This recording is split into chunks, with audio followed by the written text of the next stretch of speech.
Beyond the obvious Hitchhiker's Guide to the Galaxy reference, this is a bit of a talk about something that affects me personally, that affects pretty much, I'm going to say, a lot of people in this room personally.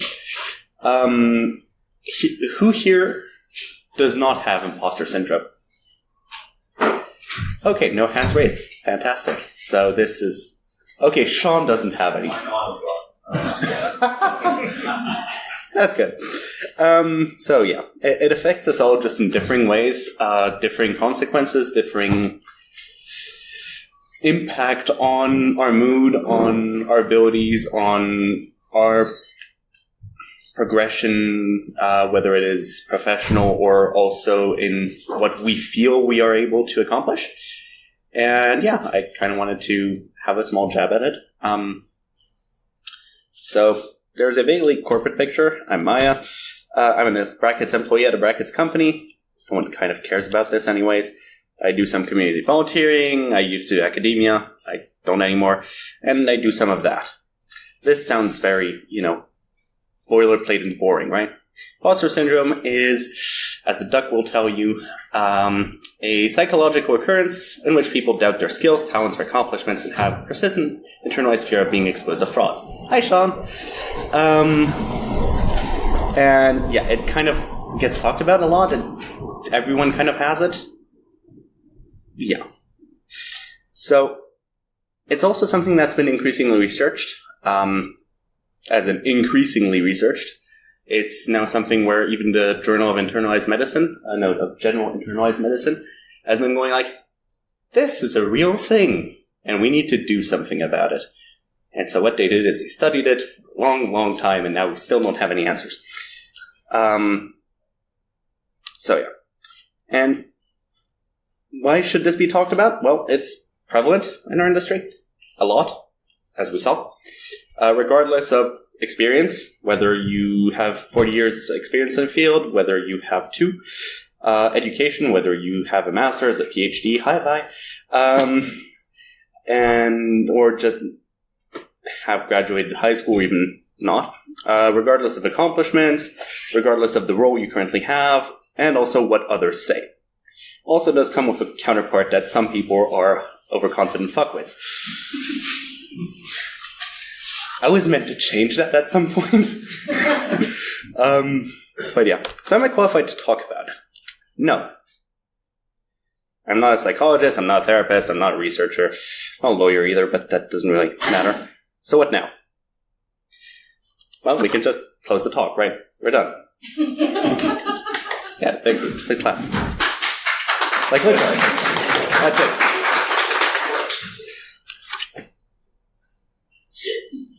It in fact is not it. Let's start again. Just a bit more. So, I'm Maya. I do a lot of shit in cybersecurity, and I do this with an intentionally vague label.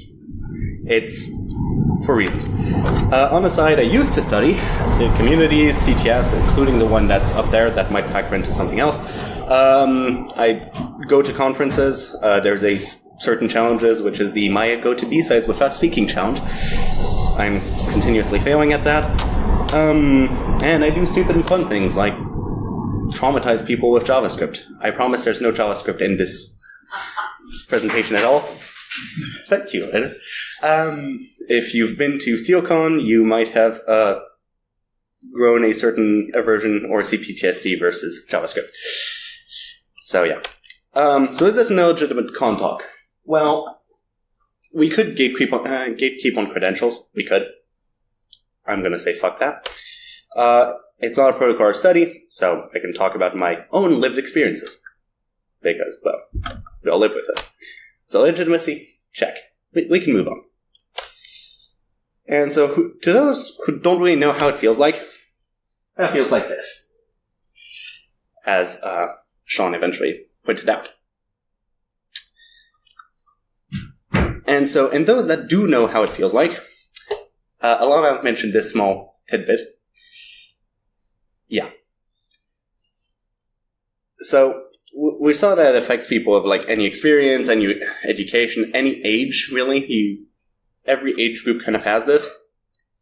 Any gender, any ethnicity, any social background, but not always in equal amounts or proportions. Like, I know this room is maybe, it, has a bit of sampling bias, because we all have it, so it's kind of hard to kind of go down through it. But yeah, some of the factors of imposter syndrome are also environment-based. And that's kind of where we come to the next part, the elephant in the STEM. So STEM, science, technology, engineering, mathematics, I believe, something of that variation. We've been seeing a lot of efforts crop up in recent years to bring, let's say, additional diversity in STEM, specifically due to certain reasons of, I'm not going to say gatekeeping, but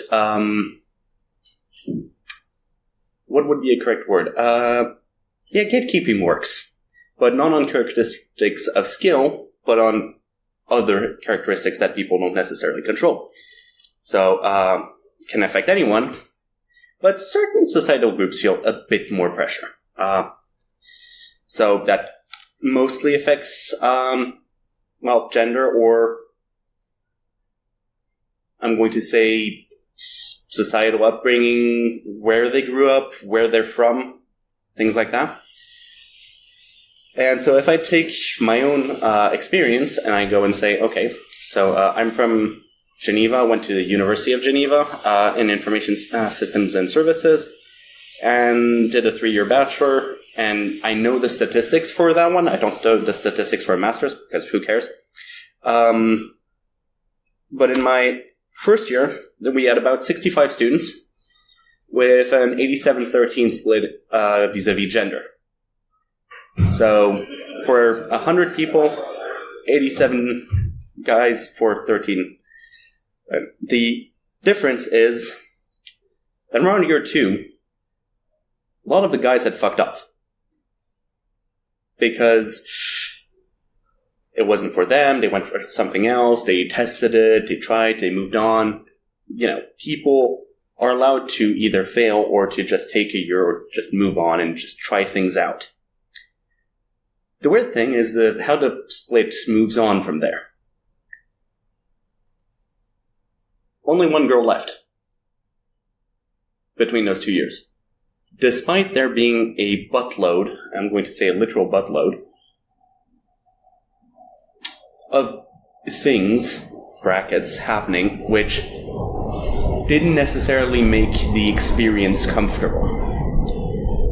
Be it professors being fully misogynistic, which has gone up the university ladder and gotten that professor removed from teaching.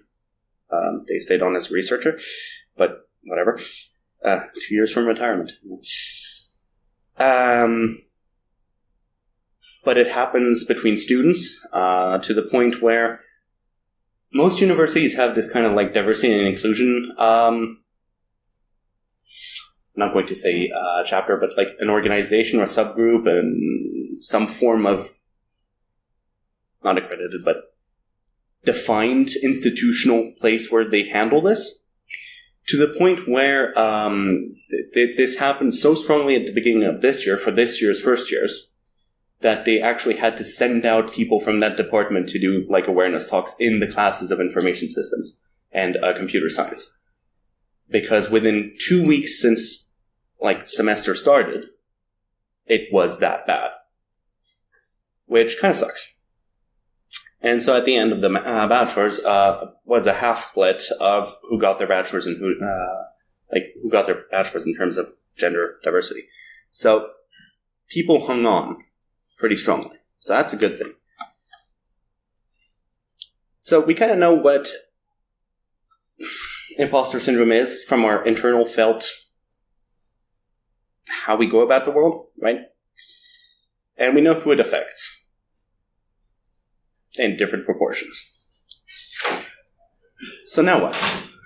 Well, we can deal with it in certain ways. There's Well, the world certainly doesn't stop for everyone or for anyone. So people are going to need to deal with it in their own way, or learn to progress despite it. And there's kind of ways to do that. Having people that tell you, or that give you a compliment, or that tell you that you're not an idiot, or you do have some competency in some area, or that just acknowledge accomplishments in some way, shape, or form does help a lot. Now, people then, of course, take it and then go like, well, I got a compliment. This makes me happy. On the other hand,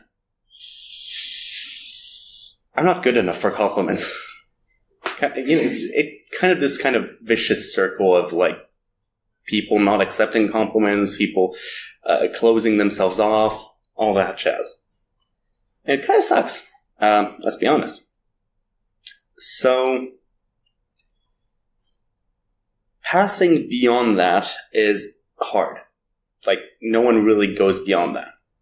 But it doesn't necessarily stop you from making progress. Sometimes you kind of need to just take the jump into an opportunity, a role.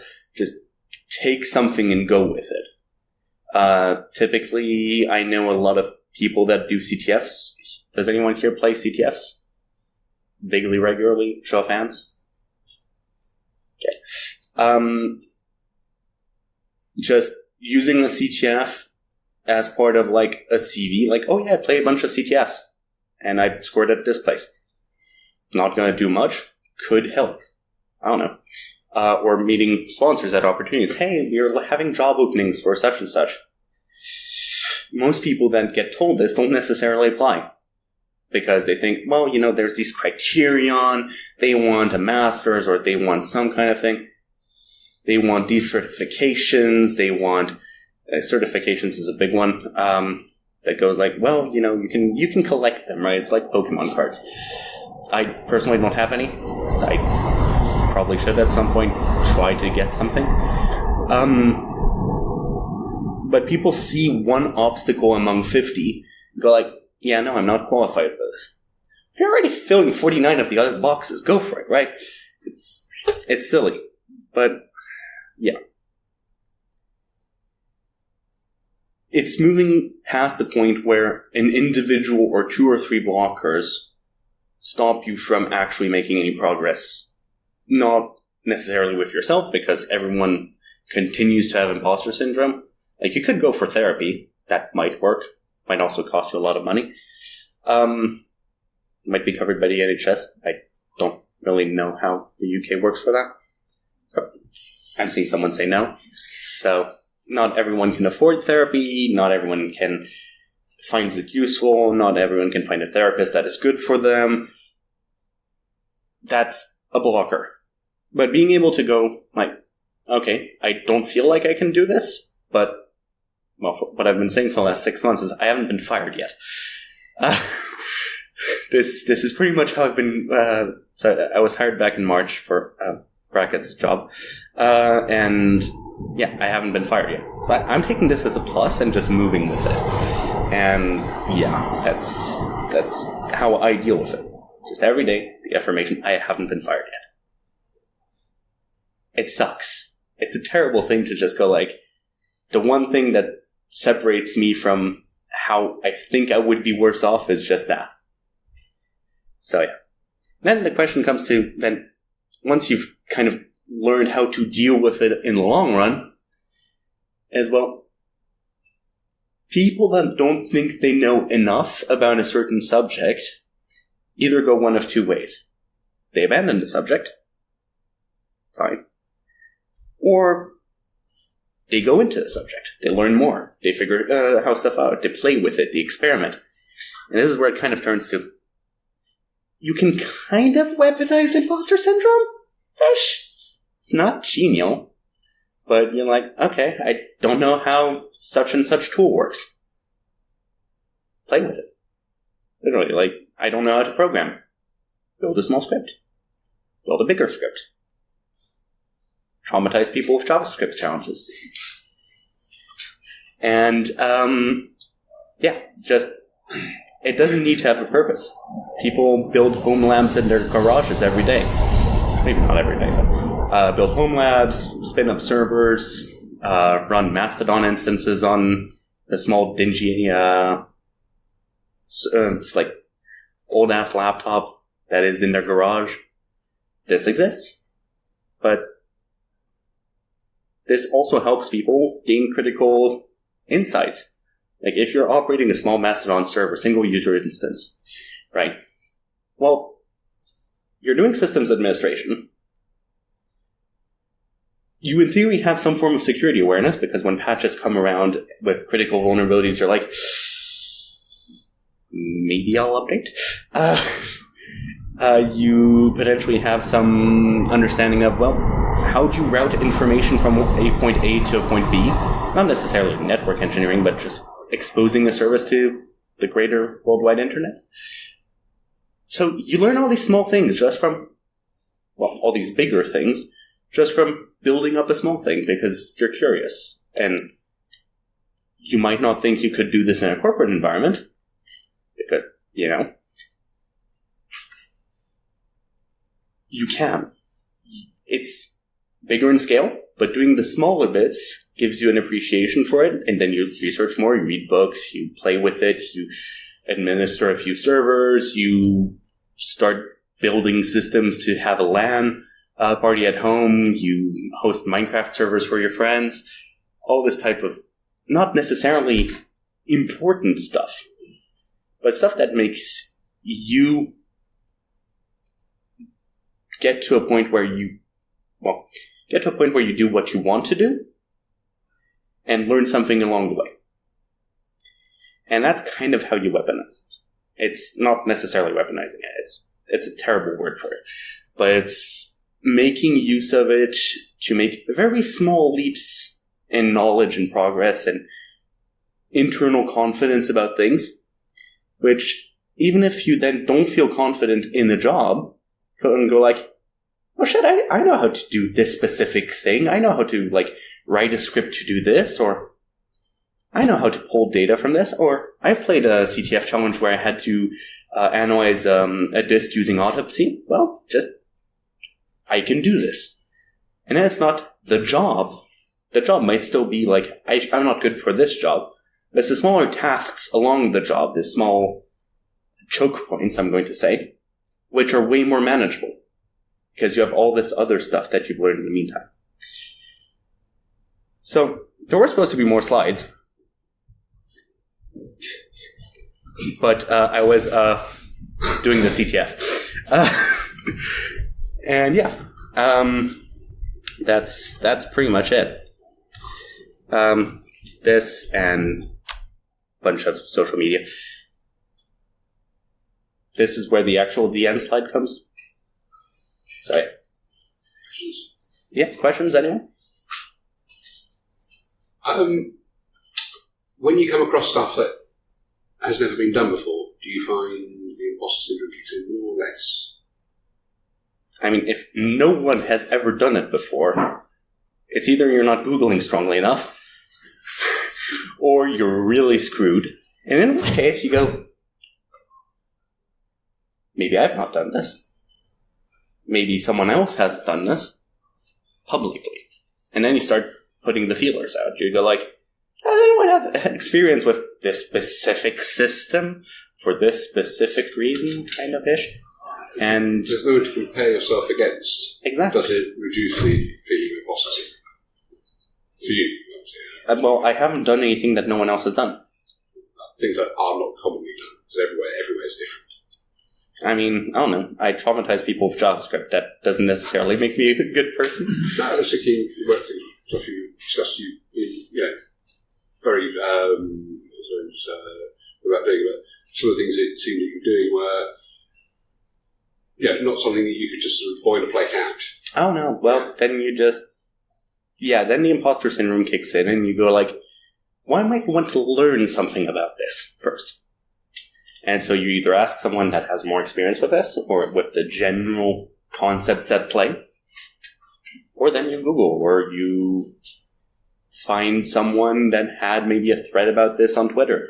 Because people will put out general comments on Twitter, usually some very thoughtfully written paragraphs about, yeah, so we have this thing, and you're like, way too much information, thank you. Or write-ups on GitHub, or just scripts that do the job, and you're like reading through it, and it's like, well, how the hell does that work? And then you kind of go with the flow, and sometimes the flow makes you feel like shit, and sometimes you feel kind of like, this is nice. I didn't know this a day ago. And you kind of work with it. Anyone else? So I'd probably add into some of the things, and people might disagree with me, so if you do, just say so, I'll get back in my box. But totally resonates with me, and a lot of the things that you've said, having been there, sort of, never been to uni, came up through cyber, it was mainly male, worked on trading floors, that type of thing, and you have to be a tough old bag to be able to handle that. But I think one of the things you say about praising people and things like that, that's a really positive thing to do. But if you just do that, it doesn't always necessarily help. Sometimes you just try and involve people as well, ask their opinion, help them to work stuff out with you, ask them to help you work something out so that they feel you value their opinion. That's actually a really positive way to try and break this. Yeah, that entirely. It's, well, if I could also add to that, you have this whole aspect, okay, where you compliment each other, you value each other's opinions, like you said. And it's like, that's good to help everyone, either if it's top-down or if it's lateral in an organization or if it's between friends or colleagues or anyone else. And there's other moments where you still also... A lot of us, when we make a mistake, especially when we make a mistake, we feel like utter shit for about 5 minutes. Or longer. Because it's like, this could complicate things, or this, I don't know the consequences, the ultimate consequences of what I did. And then you have this kind of like cycle of dread, internal dread, where you're like, shit, am I going to have a job tomorrow? Which is, and it's also good to tell people they fucked up, but not in a way where they have the internal dread. Like, building people up instead of tearing them down. Yeah, I'm not a fan of using the word weakness. I always use development area. And if you make a mistake, own it. Because as long as you've only made it once, do you know what? And to that, praise in public, criticise in private. Yeah. Big people up to other people, that helps a lot. Don't tear them down in front of other people. That helps them. Constructive criticisms. Yeah, well, I mean, you've got to give negative feedback sometimes. How you choose to go about it matters. You had a question, Sean? When will you try for your war crimes and hate? When you write a sequel to Don't. I will. 8,000. Should have added an addendum to that. So, I don't know, maybe someday, whenever the Dutch come at me. In the Hague is Belgium.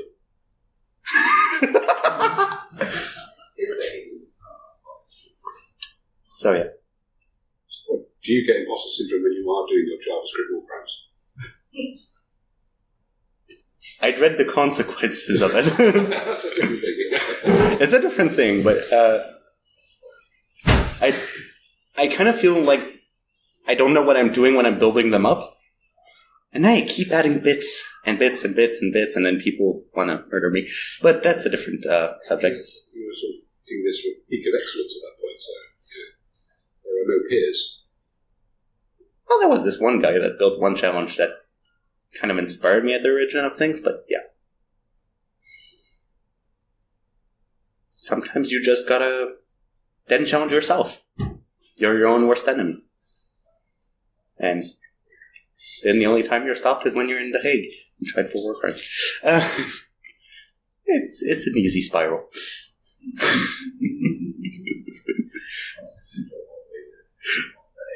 exactly. So, Do you find it has lessened over, say, the last no, it's worsened. worsened? Because there's this common thing of the less you know, the more you think you know. And, well, the converse of the more you learn about, the more you realize there's a bunch of shit you don't know. Your ignorance should grow Yeah. exponentially all the time. This goes back to the Dunning-Kruger effect, which I used to be terribly intimidated by people who seemed to know everything, and I realised that they were just full of the brown stuff and dangerously overconfident. There was this one meme of the overlapping Venn diagram. So you have one Venn diagram of what you know and what you don't know, and then someone who has like 20 years more experience, just like what you know, which encompasses both of that, and what they don't know, which is much bigger. But yeah, exponential growth of both circles. So sometimes people know what they're talking about when you're talking to them, but it's because they've had the same issues before. And yeah. I find that my imposter syndrome is worse, even though I'm more qualified and arguably have the more experience than my boss. All he has to say is, "What's the thinking behind this?" For me to totally forget, I don't know, whatever I was going to say, and I feel about an inch tall. Have you told him? No. Because my boss used to give me a Paddington Bear stare every time I said something that I was pretty sure was true. And he'd give me that look, and I'd think, I better go and check it. So I got to the stage where I was really fed up with it the other day, and I told him that that's what he was doing, and that's what made me doubt myself, and he hasn't done it since. Progress. Yeah. It's a hard step. It is, yeah. So sometimes it's just being honest with people, but then that makes them, and it's really scary, it makes you feel sick, but it is worth it. It is.